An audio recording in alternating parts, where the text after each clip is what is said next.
একটা মুক্কা পাইছে আর 20টা টাকা পাইছে, এই জিনিসটা পাইছে। একটা মুক্কা পা গেছে আর গ্যাস বাতি আর একটা পাইপ। আমি কিছু করতাম না, কারণ আমি মনে করুন কি সকালে যাই আর আইতে একটু ঘুমাইতাম রুমের ভিতরে। রুমের ভিতরে কে ঢুকে না ঢুকে এটা তো আমি সঠিক বলতে পারি না। এটা আমার না দাদা, এটা আমার না। অন্যের জন্য বহুত পাগল মাগল আছে, বহুত অভাব নেই এদিকে ভাই। সন্ধ্যা হইলে ভাই দেখা যায় হিরোন চেয়ে বইরা দেখা ভাই। এই জায়গায় আমি থাকি ভাই, না বাড়ি ঘর ভাই রাস্তাঘাটে থাকি।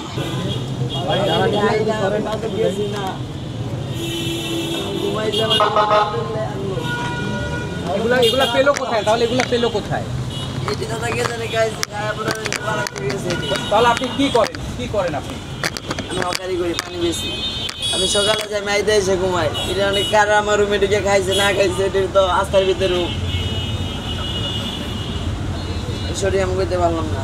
আপনি কি আপনার কাছে এগুলো পাওয়া যায়নি? আমার লোকে পাই নাই। তাহলে কোথায় পেয়েছে? আপনার বালিশের নিচে পাওয়া গেছে তো, তাই না? আপনি এখানে থাকেন কেন? পরিবার নেই? আপনার পরিবার নেই? পরিবার আছে আমাদের। তাহলে এখানে কেন থাকেন? এখানে থাকি, বাপ মায়ের রাত করে চলে আইছি। আজকে যে অভিযানটা চালানো হলো এটা শুধুমাত্র আমাদের সেফটি অ্যান্ড সিকিউরিটি নিশ্চিত করার জন্য করা হয়েছে। অ্যান্ড আমরা এর সাথে আছি, একতা পোষণ করছি এবং আমরা সবসময় থাকবো। আমরা যখন এখান দিয়ে যাই, ক্লাস হোক বা ঘুরতে আসি, আমরা হচ্ছে সন্ধ্যার পর এখান দিয়ে হাঁটার সাহসই পাই না। আমাদের এত ভয় লাগে যে কি হয়তো চাপাতি দিয়ে আমাদের উপর হামলা করবে, বা মদমাতাল হয়ে কি হয়তো আমাদের উপর হামলা করতে পারে, বা কোনো মেয়ের সাথে অশ্লীল আচরণ করতে পারে, যেটা অহরহ হয়ে আসতেছিল।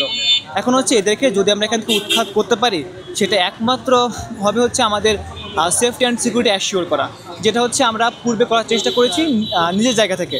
বাট একা একা কী বা করা যায়? এখন আমাদের কাছে ডাকসু আছে, আমরা ডাকসুর হাত ধরে একটা শৃঙ্খলাবদ্ধ একটা ওয়েতে আমরা এগোচ্ছি, যাতে আমাদের ক্যাম্পাসটাকে আমরা একদম পিওরলি সেফটি অ্যান্ড সিকিউর করতে পারি। হ্যাঁ, তারা যদিও বা আসে, আমাদের প্রক্টোরিয়াল টিম আছে, আমাদের প্রশাসন আছে, তারপর আমরা আছি গ্রিন ফিউচার ফাউন্ডেশনের ভলেন্টিয়ার। আমরা অবশ্যই এটা দেখবো তার জন্য পরবর্তীতে এখানের জন্য আবার ঘাটি না কাটতে পারে।